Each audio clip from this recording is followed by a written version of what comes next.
சிற்றம்பலம். இன்று மகர முத்திரை அப்படின்னு ஒரு முத்திரை பற்றி பார்க்க இருக்கிறோம். இந்த மகர முத்திரை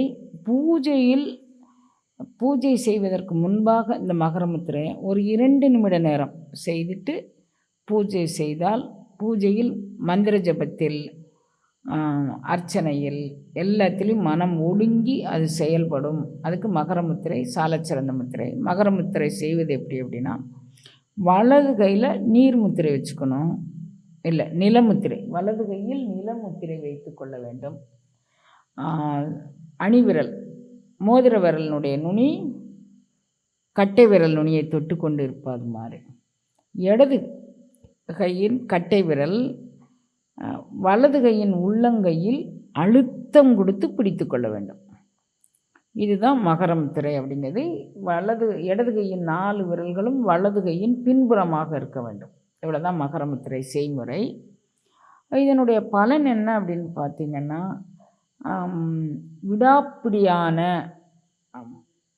தொற்று, கிட்னியில் ஏற்படக்கூடிய சிறுநீரக தொற்று, விடாப்பிடியான சிறுநீரக தொற்று. சில பேர் நான் ஸ்டாப்பிங்காக எனக்கு யூடிஐ திரும்புத இடமெல்லாம் இப்போ ஒரு ஃபேஷனான வார்த்தையாக கேள்விப்படுறோம். அந்த இதுக்கு இது சாலச்சிறந்த முத்திரை. யூடிஐ அப்படின்னு யூரினரி ட்ராக் இன்ஃபெக்ஷன் அப்படின்னு பேர், யூடிஐ அப்படின்னா அதுக்கு இது சாலச்சிறந்த முத்திரை. அப்புறம் இது வேறு என்ன வகையில் செயல்படுகின்றது அப்படின்னு பார்த்திங்கன்னா, இந்த முத்திரை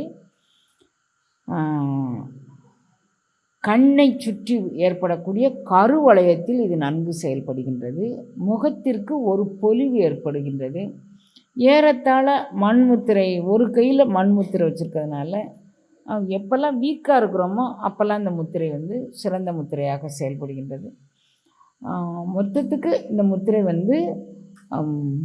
ஜீரண மண்டலங்களில் நன்றாக செயல்படுகின்றது, அடிவயிற்று பகுதியில் நன்றாக செயல்படுகின்றது. இது ஒரு சாலச்சிறந்த முத்திரை, தியான அனுபவத்திற்கான முத்திரை அப்படின்னு பேர், மகர முத்திரை அப்படி.